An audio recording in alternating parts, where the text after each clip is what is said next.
I call to order the meeting of the Verona Plan Commission for Monday, October 6, 2025 at 6:30 p.m. We'll begin with the roll. Commissioner Harrison? Here. Commissioner Wood? Here. Commissioner Powers? Here. Mayor Diaz? Here. Commissioner Taylor? Here. Alder Swanson? Present. And Commissioner Hanker is not present. All right, I'm going to ask for your unanimous consent to consider item 5 first. We're not actually going to be discussing it tonight, but Mr. Sievertson has a brief explanation. Thank you. The public hearing and agenda items for the Bacchus property east of Blue Ice Pass and west of County Highway M will not be discussed this evening. The required public hearing for the comprehensive plan amendment was not properly noticed by city staff, and therefore the item cannot be considered. As a result, the applicant has chosen to withdraw their application from tonight's agenda and has instead requested to be heard at the December 1st Plan Commission hearing. Separate notices of that meeting will be published in the Verona Press, mailed to the properties within 250 feet, and a sign will be posted at the property. Because the items have been withdrawn by the applicant, the agenda items will not be discussed. However, under public comment, anyone from the public may speak on the topic. Thank you. Yeah, and I just would add the rules basically are different for Plan Commission members than they are for the public. So we can't comment on it. Members of the public can comment if they so choose. I also wanted to point out that we've gotten some feedback from some of the neighbors, and we'll be compiling that into a letter to send to the applicant as well, and to encourage them to talk to the neighbors because there's more time now. So with that, we will move back to the normal schedule and on to item 3, which is public comment. If any members of the public wish to speak, now would be the time to do so. Sorry, I don't know how you do this, but is there another way that you've obviously received feedback? Is there a way that we can send other feedback? I mean, yeah, I guess if you want to either email me or Mr. Sievertson, and we can make sure it gets to the right people. But yeah, if there's any feedback you want to give right now, just people could approach the microphone and talk if they want. Yeah, I'm not that kind of person. Okay. So this takes a lot. So it would be easier if we had another venue. Yeah, absolutely. Should be on the website, but it is still open generally for public comment. So if anyone else in the room wishes to comment, now would be the time to do so. Alder Swanson. Could I add a clarification on that as well for how to reach us? I did know that we got some emails that some members of the public reached out to members of the Planning Commission directly. It is ideal to reach out to Lucas Sievertson or Catherine Holt. Email them. Their email should be easy to find so that they can make sure that all of us have the same information if you reach out to us. So please send anything to them first, and they will process it and send it on to us so that they know that we've received the same information. We're operating from the same perspective. Yeah, and the our email address is on the meeting notice, which if you got it in the mail, it's on that. Otherwise, the notice that's outside, you can find it out there too. Or I can just give it to you after the meeting. Yeah. We are still in public comment, so if anyone else wishes to speak. Also, not this type of person either. I will do it now, because I already did it. Do I sit here? Yeah, and hopefully the green light's on. It is. Excellent. All right, do you need anything from me before I? No, if you could sign in, it helps with the minutes, but it's not a All right. requirement. No, I do not. Okay. Well, my comment is not that long. But I was the neighbor that brought up the proximity of the 3-story apartment building to the lot lines on the Zink side. And I think at that time I want to say they said it was maybe like 20 feet or whatever. And it ended up being only 15. And then they're like, oh, we doubled it. So I feel like they did the bare minimum maybe of like listening and saying that they did something, but I feel like we also tried to talk about like, like where else is there a 3-story apartment building like butting up to single family lots? And like, I feel like we can see the courtesy is usually you build the apartment buildings on the busy streets where there's lights and noise already and not like, put it back into a neighborhood that is quiet. And right now, there's a very thin row of trees there, but those belong in the Kettle Creek lots. And to develop on them, they're gonna have to come down. So there will be nothing there. And my fear too is that those lots are not gonna sell and they're gonna sit there because they're gonna be completely overshadowed by a 3-story apartment building, like a stone's, not even a stone's throw away, like from that. And we kind of tried to be like, is there a way like townhomes, could kind of go around the edge of it? And I mean, when I left that meeting, it seemed like maybe they were trying to work with the architects or something like, to do a little more to see what they could figure out. And like, they seemed like they heard it, but then kind of reading the plan that they gave, it's the same plan, but they moved it a few feet, which I don't know, like, it's also facing like the east, so all the sun, I'm like, how much sun is gonna get onto these lots? Like, I don't know, it's, in their submission, it did say like that this complemented the existing neighborhoods that they were putting it in, and I guess I just have to disagree that putting the 3-story apartment building up against single-family lots. And like, I've been trying to think anywhere else in the city that like this happened, like, or that this has been done, because it just feels, I don't know, kind of like unneighborly, and it almost feels like because no one owns these lots, that like, you just want to get in there, do it, and like there's no one to complain. So I feel like I'm complaining for people who don't own the lots. But I would like, I don't want the lots to sit there, and for whatever reason, the lots have struggled to sell on Zing as it is. So I guess I was just hoping that, maybe not 3 stories, right, facing there. So. Thank you. We are still in public comment, so if anyone else wishes to speak, now would be the time to do so. I guess I can say out loud then to like. Could you come up to the, thank you. I know, right? No. I guess the major concern lies in the fact that we are one of 2 properties that are actually down off the hill. So they are butted right up against us. We're not looking down at them. They are actually like aligned with our properties. And so with that comes, the change from single family homes actually comes the actual number of volume of people that will be now in the area. So to her point, like the noise and the closeness and the proximity, but we start thinking about like dumpsters, like playgrounds for kids and things like that. Like, where do those things lie on the property, and how does that protect like our privacy a little bit? Like, we bought this property with the intention of having some of that privacy, and it feels very intrusive to all of a sudden go from single family homes to apartment buildings. And so I think that's where we are at right now in our concerns, because we've never done anything like this before or had these types of conversations. So. Thank you. We are still in public comment, so if anyone else wishes to speak, now would be the time to do so. Just quickly. My name is Scott Side. I've been probably one of the louder voices so far. I've communicated with Lucas and Luke and Lachlan and maybe 1 or 2 others. I'm at 308 Monte Cristo Circle, and so the proposed development is literally in our backyard, and I'm not one of those not in my backyard guys, because we fully expected, since we bought the house in 2007, to have single-family homes back there, which is great. That was our expectation, and we relied on that when we bought the home. So all of this has come about really quickly. And I'd also like to point out, and I said this in the memo that I submitted, that the owner of that property where this development is proposed also knew what the comprehensive plan was when they bought their property.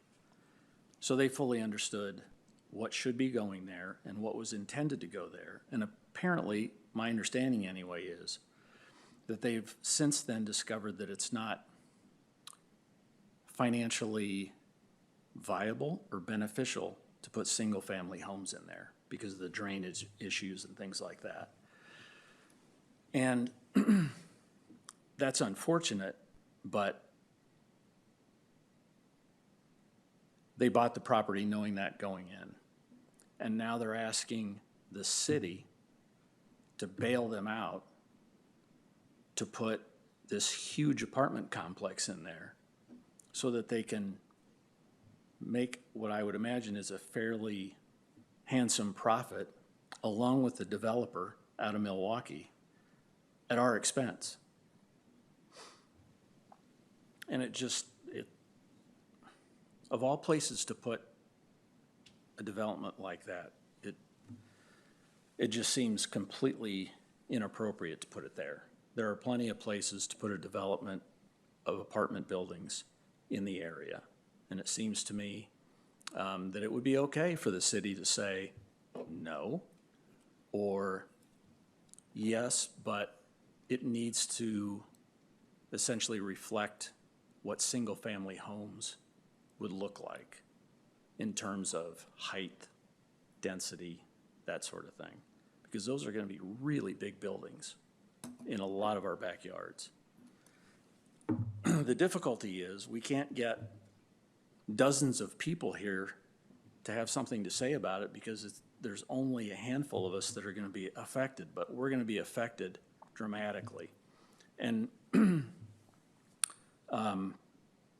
there's going to be lots of traffic, lots of noise, lots of issues, and it's going to hurt our property values. And I'm not saying that just speculatively. I spoke to a real estate agent who does a lot of work in the area.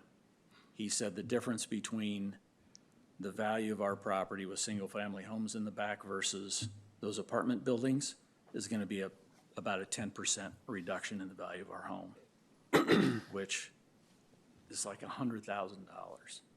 That's a lot of money to us. While at the same time allowing the owner of the property and the developer to make tons of money while we're taking it in the shorts, it just doesn't seem right. And I hope you guys will take that into consideration. I'm thrilled that we have a little more time now to at least look at some options and talk to people and figure things out. So I'm hopeful, and I hope that each of you, if you have the opportunity, and if you don't want to talk to me outside of a meeting, I understand. But I would urge you to come out to the neighborhood, come out to my house, walk down to the backyard, and take a look to see what it's going to look like. Our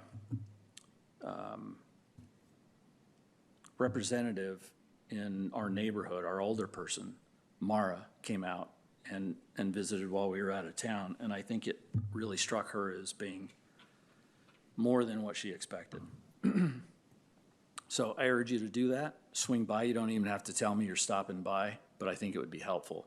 Another thing that I think would be helpful is if the developer would do some 3D renderings of what the project would look like from the perspective of the surrounding homeowners, because there's a lot of 3D renderings, but none of them show what our experience will be. So I appreciate your time. Thank you so much. And if any of you have any questions or want to reach out to me, I'm all ears. I'll put my contact information here, and I appreciate your time. Thanks. Thank you. We are still in public comment. So if any other members of the public wish to speak, now would be the time to do so.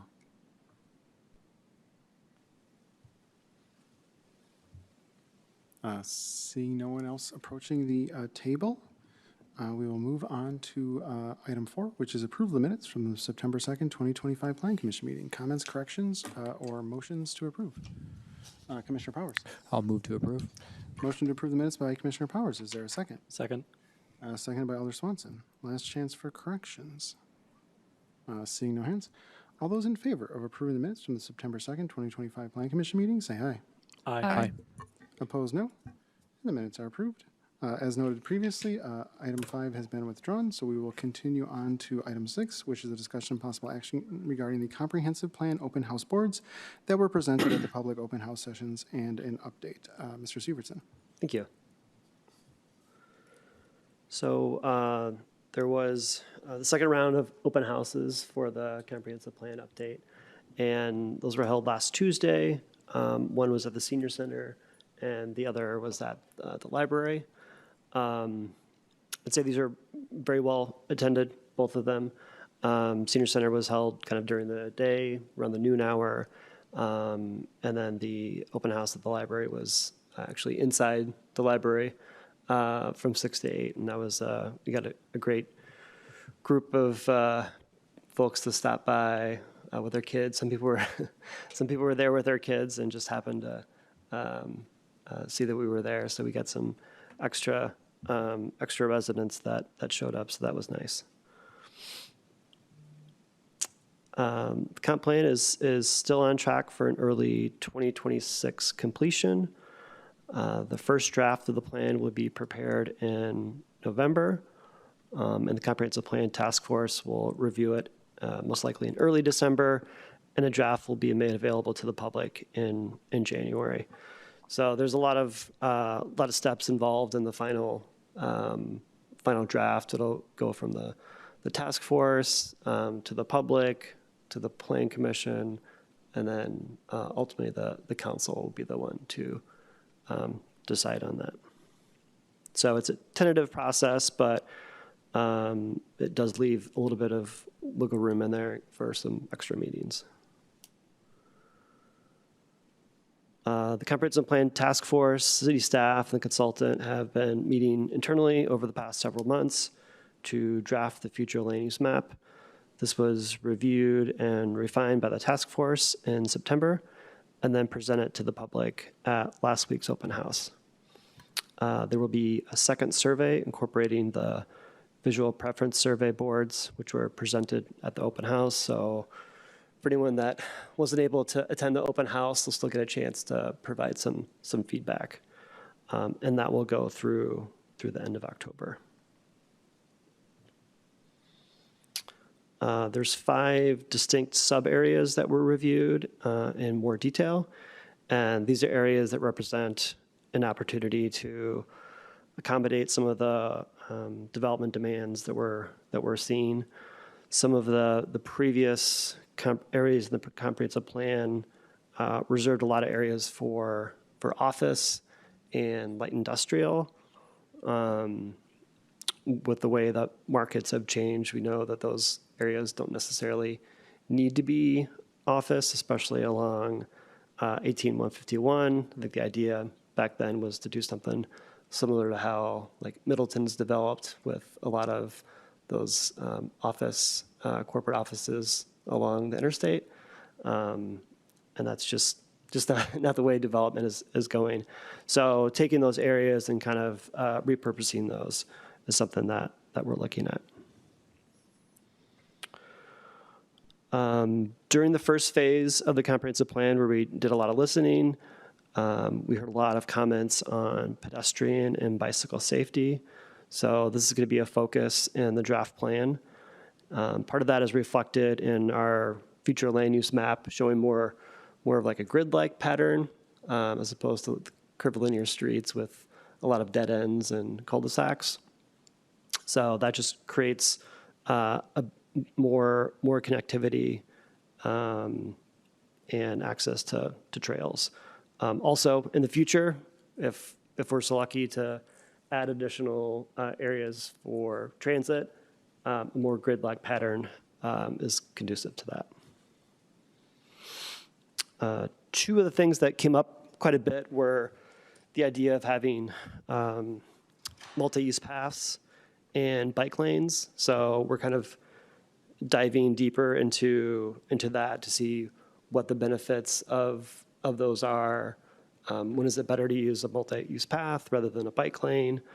Also, there's many different ways you can do bike lanes of varying success. And so taking a little bit closer look at what makes sense for Verona. Also, with the first phase, where we heard a lot from our residents, a big focus was the intersection of Main and Verona. And so we wanted to have some boards that showed different options. The team wanted to present a range of options that skewed from vehicular priority to pedestrian priority. So the roundabout was one option that's been talked a lot about in past. We talked to see previous plans or talked to residents that have been here a while. That's something that seems to keep coming up. And the benefits of a roundabout would be it allows the most efficient flow of traffic. However, in a downtown setting, it really limits bike and pedestrian safety. And we kind of saw the reaction to that when we presented it at the open house. A lot of people were more concerned about the bike and pedestrian safety. One-way couplet is kind of a new concept that we're taking a look at, and that would reroute cars from going through the main intersection. And unfortunately, I don't have a cool model that you can see that has little ants marching, but the eastbound traffic would go through the main intersection. But if you're going, westbound would go straight through the intersection. If you're going eastbound, however, you would turn at Schumann and then Park and then kind of go through the kind of just the south side of downtown and then come back up through Franklin. So this would improve the pedestrian crossings at Verona and Main. However, it does need further study. It's not as simple as just rerouting cars. Most likely there would need to be one additional traffic light. And with the problem we have in our city with streets not aligning, it's going to be a challenge, but something that I think we're really just looking at all options at this point. And then the last option was really focusing strong on prioritizing bikes and pedestrians. And this would be great for bikes and pedestrians, but it would not really provide directly address vehicular traffic congestion. So those are just some of the three options that we looked at. There's many other options out there, but they really don't provide, there's no one solution that solves all the problems. And so this exercise was trying to take a look at what are some other ways that prioritize different things and kind of weigh the pros and cons of those. It's easy to say, make it a 6-lane road, but unfortunately for the long-term interest of the character of the city, it's probably not the best solution. And like I said, there'll be a survey that should be launched later this week, early next week, which will go through the end of October. And with that, any questions? Where will the survey be available? So we'll send it out through all the emails that we've collected. Also, it'll be on the project website. It'll be we'll send it out through like social media and through the city's like newsletter as well. Okay, cool. Other questions from the Planning Commission? Okay. Then with that, we will move on to item 7, which is reports and comments from the Planning Department. Mr. Severson. No further comments. All right. With that, we'll move on to item 8, which is adjournment. A motion to adjourn would be in order. Commissioner Powers. I'll move to adjourn. Motion by Commissioner Powers. Is there a second? Seconded by Commissioner Wood. All those in favor of adjournment, say aye. Aye. Opposed, no. We're adjourned at 6:54 p.m. Thank you, everyone.